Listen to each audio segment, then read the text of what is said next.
Hello बच्चे, कैसे आप लोग आपके समझ में होंगे। आज मैं लेके आया हूँ 22 फरवरी को क्लास 12 का जो बोर्ड एग्ज़ाम होने वाला है उसका कॉमर्स का बिजनेस स्टडी यानी व्यावसायिक अध्ययन का मॉडल सेट 1। ये इसका मॉडल सेट 1 है। ये इस सीरीज़ का पहला वीडियो है। 24-25 सेशन के लिए है, जहां आपको 80 मार्क्स मिलेंगे। समय रहेगा 3 घंटा। क्वेश्चनों का जो संख्या है वो रहेगा 52 और ये है क्लास 12 का। ऐसा नहीं है कि ये सिर्फ जैक बोर्ड का जो स्टूडेंट है उन्हीं के लिए फ्रूटफुल है। अगर आप किसी और बोर्ड के भी हैं और आपका बिजनेस स्टडी चैप्टर है, मतलब बुक है, तो ये जो है आपके लिए भी फ्रूटफुल है। तो चलिए बिना देर के शुरू करते हैं। ये हिंदी और इंग्लिश दोनों वर्जन के लिए है, तो इसमें कोई वर्जन का आपको इशू नहीं होगा। चलिए, पहला है अच्छे ब्रांड की क्या विशेषता है। The characteristic of the good brand are. अच्छे के लिए पूछा है तो सूक्ष्म नाम होना चाहिए। नाम जो होना चाहिए वो शॉर्ट में होना चाहिए, स्मरणीय होना चाहिए, यानी आप इसको याद कर सके, आकर्षक होना चाहिए।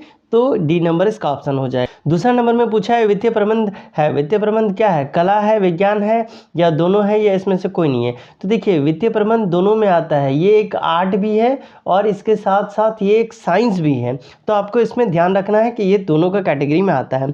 तीसरा नंबर पूछा गया है प्रशिक्षण की विधियां हैं, यानी मेथड ऑफ ट्रेनिंग जो है वो क्या क्या है। तो मेथड जो होगा ट्रेनिंग का, कार्य बदली प्रशिक्षण, जॉब रोटेशन ट्रेनिंग ये होता है। कार्य पर प्रशिक्षण, ऑन द जॉब ट्रेनिंग ये भी होता है। प्रशिक्षण जिसको अप्रेंटिसशिप ट्रेनिंग कहते हैं ये भी होता है। तो ये हो जाएगा नंबर डी नंबर।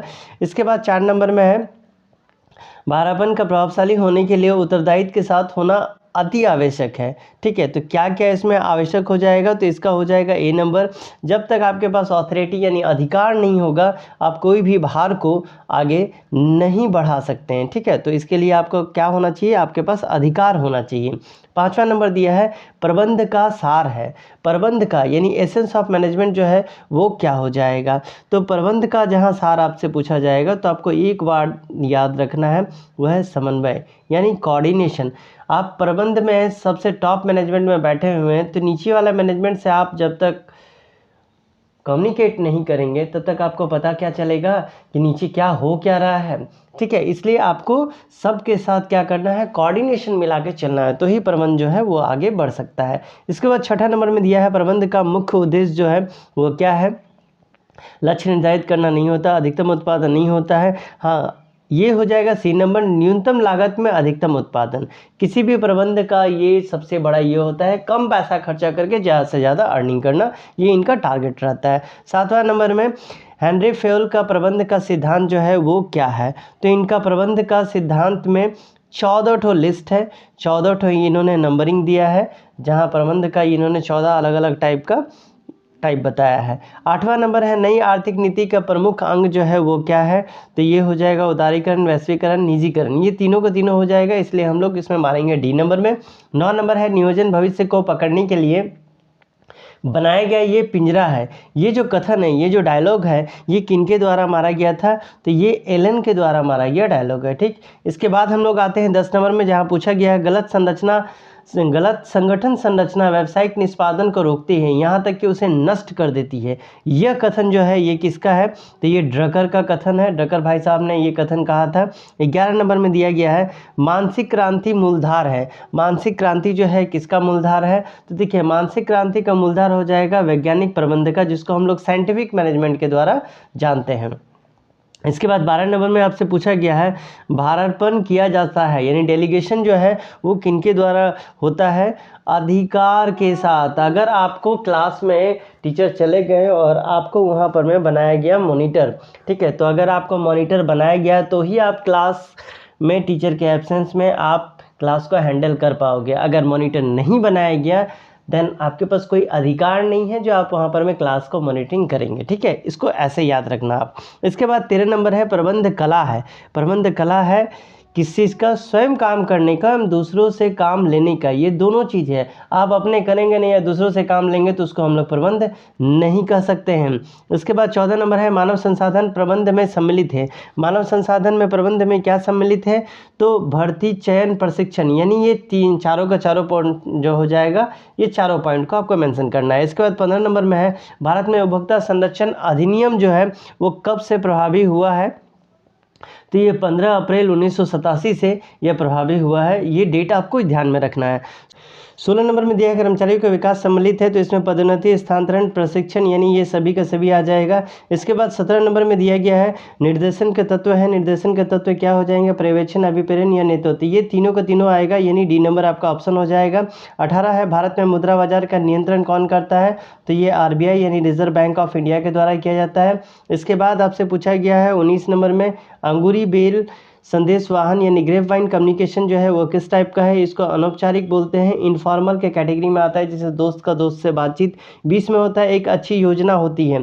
एक अच्छी योजना कैसी होती है? इसको फ्लेक्सिबल यानी लोचपूर्ण कह सकते हैं, जब चाहे आप अपनी इच्छा अनुसार वहाँ पर में बदलाव कर सकते हैं। 21 नंबर में दिया गया है प्रभावी संदेश वाहन में भाषा का उपयोग नहीं होना चाहिए, यानी किस तरह के भाषा का उपयोग नहीं होना चाहिए? तो अस्पष्ट, आपका भाषा क्लियर नहीं है, आप नीचे वाला जो आपके नीचे काम कर रहे हैं उनको क्या कहना चाहते हैं, तो फिर वो अपने काम को कैसे एग्जीक्यूट कर पाएंगे।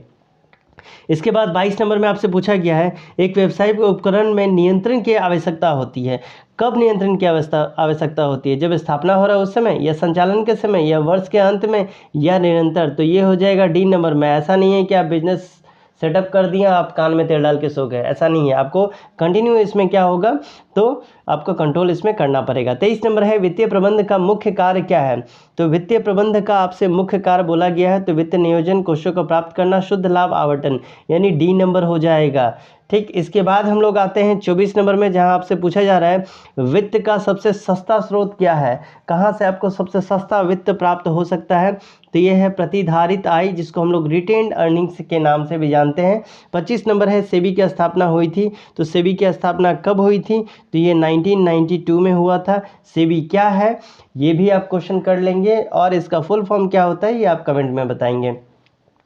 26 नंबर में दिया गया है नवीन निर्गमित अंशों का व्यवहार में करता है। किस तरह का व्यवहार में करता है? तो इनका उपयोग प्राइमरी बाजार, जिसको प्राथमिक बाजार बोलते हैं, वहाँ पे किया जाता है। इसके बाद 27 नंबर में सबसे व्यापक क्षेत्र है, किसका एरिया जो है सबसे बड़ा है? तो ये आ जाएगा आपका सी नंबर। पैकेजिंग का जो क्षेत्र है वो बहुत बड़ा है, जितना चाहे उतना वैरायटी आप इसमें इंक्लूड कर सकते हैं। 28 नंबर में है उपभोक्ता विवाद का निवारण, यानी उपभोक्ता का कोई विवाद होता है तो वो कहाँ पर में किया जाता है? जिला मंच में, राज्य आयोग में, राष्ट्र आयोग में। ये डी नंबर हो जाएगा, क्योंकि ये सब इसी के लिए बना हुआ है। 29 नंबर में दिया गया है नियंत्रण संबंधित है, यानी कंट्रोल का रिलेशन जो है वो किसके साथ है? तो परिणाम के साथ। कंट्रोल का रिलेशन किसके साथ होगा? परिणाम के साथ, यानी रिजल्ट के साथ। 30 नंबर में पूछा जा रहा है नेता में होता है, नेता में किस तरह का गुण होता है? बुद्धिमत्ता, दूरदर्शिता, आत्मविश्वास। तो ये सभी गुण होता है। यहाँ जो नेता है पर्टिकुलर कोई पार्टी का नेता के बात नहीं किया जा रहा है, यहाँ नेता जो बिजनेस में जो लीडर्स हैं उनका बात किया जा रहा है। बाकी बात जो इधर के नेता हैं इनमें सिर्फ एक ही गुण होता है, वो है स्वार्थपन। 30 तक का मैं आपको आंसर दे रहा हूँ, बाकी का मैं आंसर नहीं दे रहा हूँ, सिर्फ इसमें क्वेश्चन में बता दे रहा हूँ। आपको आंसर खुद से ढूंढ के लिखना है। जैसे 31 नंबर में पूछा संगठन को परिभाषित कीजिए, वैज्ञानिक प्रबंध के जन्मदाता का नाम बताइए। ये सब इंपॉर्टेंट क्वेश्चन है, इसका आंसर आपको ढूंढना है और अपने से लिख करके रखना है, ताकि ये सारा एग्जाम में आए। इसके बाद 33 नंबर में पूछा जा रहा है शेयर बाजार किसे कहते हैं। 34 से एक कंपनी के लिए सर्वाधिक महंगी पूंजी कौन सी है। 35 से प्रबंध का क्या अर्थ है। 36 में उपभोक्ता से क्या आशय है। 37 में पूछा गया किस प्रकार का संचार अक्सर अफवाह फैलाने के लिए यूज होता है। 38 में है नियोजन को परिभाषित करना है। 39 नंबर जहां से शॉर्ट आंसर शुरू होता है, प्रबंध एक सतत क्रिया है कैसे। 40 वैज्ञानिक प्रबंध की कोई 4 विशेषता लिखिए। इसके बाद हम लोग आते हैं 41 नंबर में, जहां पूछा गया है क्या अधिकार का भारापन किया जा सकेगा, वर्णन कीजिए। 42 है आर्थिक नीति से आप क्या समझते हैं। इसके बाद आते हैं 43 नंबर में, जहां पूछा जा रहा है सेबी कि क्या उद्देश्य है, पर्पस क्या है, यानी फंक्शन जो मैंने आपको बताया था। 44 है नियोजन एक मानसिक प्रक्रिया है, संक्षेप में बताइए। 45 एक अच्छे ब्रांड के नाम की क्या विशेषता हो सकती है। 46 नियोजन आगे देखना है जबकि नियंत्रण पीछे देखना है, इस चीज़ को आपको स्पष्ट करना है। इसके बाद लॉन्ग आंसर शुरू हो जाता है, जहाँ पूछा जा रहा है उपभोक्ता संरक्षण अधिनियम 1986 के अंतर्गत उपभोक्ता को उपलब्ध अधिकार का वर्णन करना है। 48 है नियुक्तिकरण प्रक्रिया में विभिन्न कदमों को संक्षेप में बताना है। 49 है समन्वय प्रबंध का सार है, इससे आप सहमत है, कारण दीजिए। इसके बाद हम लोग आते हैं 50 नंबर में, जहां पूछा जा रहा है कार्यशील पूंजी का क्या तात्पर्य है। कार्यशील पूंजी की आवश्यकता को प्रभावित करने वाले घटकों का वर्णन करें। इसके बाद आपसे पूछा जा रहा है 51 नंबर में प्रभावी संदेश वाहन की कौन सी बाधाएं हैं, वर्णन कीजिए। इसके बाद 52 है सेबी के कार्यों का यानी फंक्शन क्या है, इसका वर्णन करना है। तो 30 तक का मैंने आंसर ऑलरेडी दे दिया है, बाकी जो 22 बचा उसका आंसर आपको खुद से ढूंढ के लिखना है। ठीक है, मिलते हैं अगले वीडियो में, तब तक के लिए bye bye and take care.